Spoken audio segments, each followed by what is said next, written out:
Hello दोस्तों, तो आज की इस वीडियो में आप सबों का स्वागत है।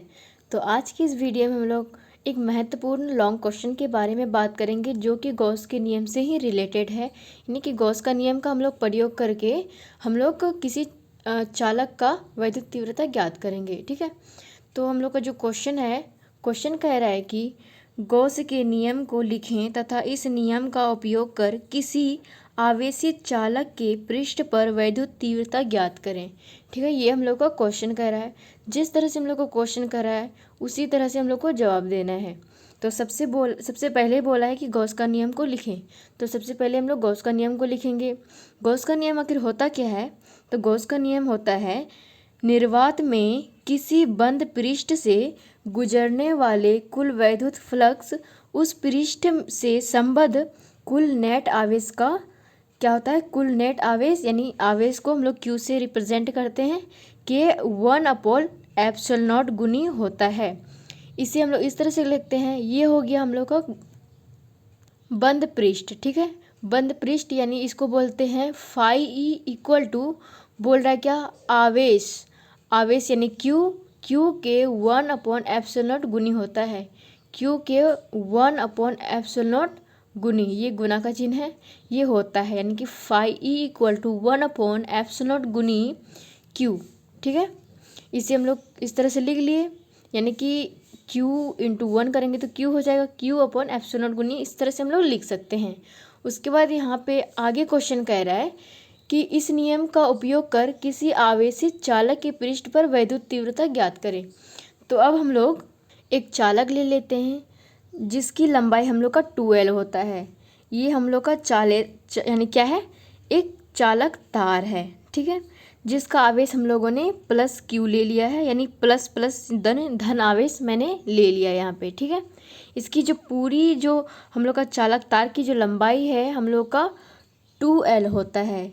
यानी कि या इस पॉइंट से इस पॉइंट तक हम लोग का L मान लिए, इस पॉइंट से इस पॉइंट तक मैंने L मान लिया, यानी पूरा का हम लोग का हो जाएगा 2L। ये हो गया आधा और ये हो गया आधा। अब कह रहा है क्वेश्चन में, कह रहा है कि आवेशित चालक के पृष्ठ पर। तो हम लोगों को सबसे पहले क्या करना है? अगर गॉस का नियम का प्रयोग से अगर हम लोग किसी चीज़ को सिद्ध करते हैं तो वो हम लोग का पृष्ठ के अंदर होता है, यानी कि निर्वात पृष्ठ के अंदर होता है। निर्वात का मतलब जहाँ पे वायु उपस्थित नहीं होते हैं। तो मैंने एक बेलनाकार क्या बना लिया है? पृष्ठ बना लिया है। ठीक है, ये बेलनाकार पृष्ठ हो गया। इसके अंदर हम लोग का चालक तार है। बोल रहा है कि पृष्ठ पर हम लोगों को वैद्युत तीव्रता निकालना है। इसकी जो पृष्ठ है, एक मैंने छोटा सा क्षेत्रफल ले लिया है जिसके अंदर से हम लोगों का जो DE है यानी वैद्युत तीव्रता गुजर रही है। ठीक है, ये हो गया DE को हम लोग बोलते हैं वैद्युत तीव्रता। ओके, इसे मैंने P मान लिया है, यानी कि ये हो गया हम लोग का Q, यानी ये जो चार्ज है हम लोग का प्लस Q चार्ज है। इस छोटे से क्षेत्र को मैंने मान लिया है DA। यहाँ पे कोई कोण नहीं बन रहा है, इसे मैंने डिनोट करने के लिए इस लाइन को खींचा है यहाँ पे। और ये जो DA है वो इसी लाइन पे है हम लोगों का, इसे मैंने डिनोट करने के लिए इधर लिखा है, लेकिन ये इसी लाइन से होकर गुजर रही है DA। तो अगर DA और DE की जो रेखा है वो एक ही पथ पर होती है, जो तब हम लोग का थीटा का मान 0 डिग्री होता है। ठीक है, क्या होता है? जब DE और DA एक ही लाइन पर गुजरती है तब हम लोग का थीटा का मान हो जाता है 0 डिग्री। ओके, तो चलिए इसे आपने डायग्राम को समझ लिया है पूरी अच्छे तरीके से। ठीक है, अब हम लोग स्टेप 1 में चलते हैं। तो स्टेप 1 में है कि रेखीय आवेश घनत्व, यानी इस चीज़ को प्रूव्ड करने के लिए सबसे पहले हम लोग को स्टेप 1 में रेखीय आवेश घनत्व को जानना पड़ेगा। तो रेखीय आवेश घनत्व क्या होता है? रेखीय आवेश घनत्व को हम लोग क्या है, ये लैम्डा से डिनोट करते हैं। तो लैम्डा इक्वल टू हो गया Q/L। इसका परिभाषा भी लिखना चाहते हैं तो लिख सकते हैं। ये हम लोग का जो परिभाषा है रेखीय आवेश घनत्व वो 2 नंबर में पूछे जाते हैं। तो इसका परिभाषा इस तरह से हो सकता है कि प्रति एकांक, मैं बोल रही हूँ तो आप लोग लिख भी सकते हैं। ठीक है, तो इसका जो परिभाषा होता है वो इस प्रकार होता है कि प्रति एकांक लंबाई पर विस्तृत, यानी कि ये जो प्रति एकांक जो लंबाई है ये, इसमें जो विस्तृत जो आवेश है उसको ही रेखीय आवेश घनत्व कहते हैं। इस डायग्राम के माध्यम से भी आप समझ सकते हैं इसे। तो अब हम लोग को Q का मान निकालना है, यानी कि प्लस Q चार्ज निकालना है। तो हम लोग Q इक्वल टू लिख सकते हैं लैम्डा इंटू एल, ठीक है। ये हम लोग का हो गया Q का मान। उसके बाद स्टेप 2 में हम लोग चलते हैं। अब स्टेप 2 में हम लोगों का है कि क्या कह रहा है, आवेशित चालक के कारण P पर तीव्रता, यानी कि ये जो चालक है इसके कारण जो P पर तीव्रता है वो कितना है, इसे हम लोग को ज्ञात करना है।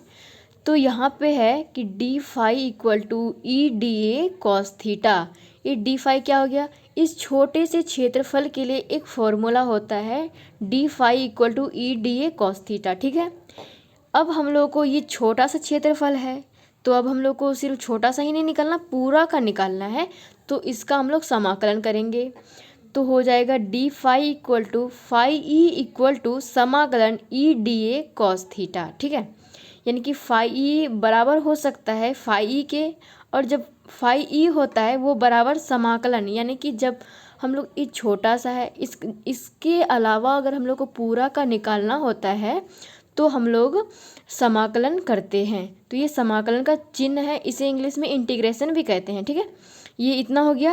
अब आगे चलते हैं, तो यानी कि D phi equal to phi E लिख सकते हैं। तो मैंने यहाँ पे लिख लिया है फाई इक्वल टू हो जाएगा ई समाकलन डी ए कोस थीटा। तो ये जो ई है हम लोग का कांस्टेंट है, यानी कि समाकलन के अंदर में जितने भी कांस्टेंट होते हैं वो समाकलन के बाहर निकल जाते हैं। तो ई हम लोग का क्या है, कांस्टेंट है, इसीलिए ये ई हम लोग का समाकलन के बाहर निकल गया, ठीक है। इतना हम लोग को क्लियर हो गया। डी ए कॉस थीटा का ज्यों का त्यों लिख दिया मैंने।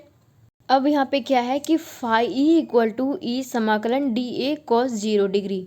अब ये 0 डिग्री कैसे है, मैंने आपको बताया था इस डायग्राम में, फिर से आप समझ सकते हैं कि जब हम लोगों का ये डी ई यानी कि वैद्युत तीव्रता और डी ए यानी इसका जो क्षेत्रफल है वो एक ही लाइन से होकर गुजरती है, तब हम लोग का थीटा का मान क्या हो जाता है, 0 डिग्री। तो ये एक ही लाइन पे गुजर रही है, इसीलिए हम लोग का यहाँ पे थीटा का मान हो गया 0 डिग्री। तो 0 डिग्री का मान होता है, यानी कि कॉस 0 डिग्री का मान होता है 1। अगर किसी चीज़ को अगर 1 से मल्टीप्लाई करते हैं तो उतना ही आता है, ठीक है। तो इसे लिखना नहीं है, डायरेक्ट हम लोग लिख लेंगे डी ए, ठीक है। तो हो गया फाई इक्वल टू ई समाकलन डी ए यानी इंटीग्रेशन डी ए, ओके। उसके बाद है कि संपूर्ण पृष्ठ के लिए, पहले मैंने क्या लिखा था, एक छोटे से पृष्ठ के लिए यानी इतना सा हम लोग को क्षेत्रफल निकालना था, अब पूरे का हम लोग को निकालना है, ठीक है। ये इतना सा निकाला था मैंने ना, अब इसका पूरे का निकालना है, ठीक है। तो यहाँ पे देख सकते हैं कि संपूर्ण पृष्ठ के लिए हम लोग का हो जाएगा phi E equal to E dot 2 pi R L, यानी कि जो हम लोग का ये बेलन है ना, ये बेलन की आकृति का है, तो बेलन का क्षेत्रफल क्या होता है 2 पाई आर एल।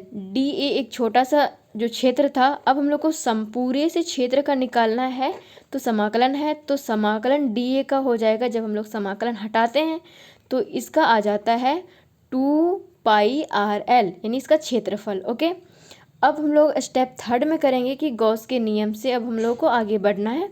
तो गॉस का नियम आप लोग जानते ही है कि फाई ई इक्वल टू होता है Q upon epsilon not, okay.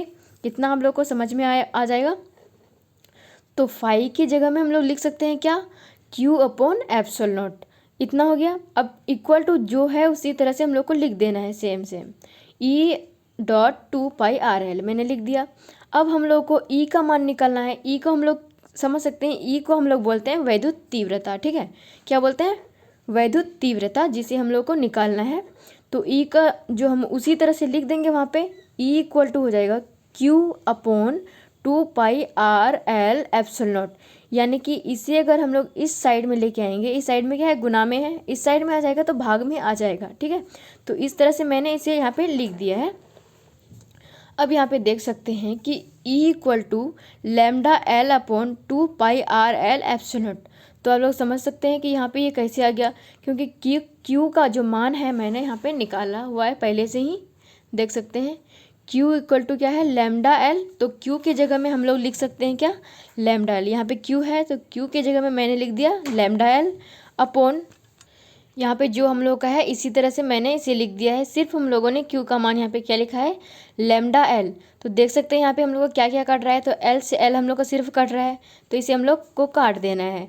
तो जो बच रहा है उसी तरह से हम लोग फिर से लिख देंगे, यानी कि हम लोग को क्या बच रहा है, E equal to lambda upon 2 pi R epsilon naught, ठीक है। इसे हम लोग इस तरह से भी लिख सकते हैं या फिर E इक्वल टू लैम्डा 2 पाई, पहले एप्सिलॉन नॉट को भी लिख सकते हैं, उसके बाद R लिख सकते हैं। ये हम लोगों का प्रूव्ड हो चुका है। तो यहाँ पे लिख सकते हैं हम लोग कि यानी कि क्या लिख सकते हैं, आवेशित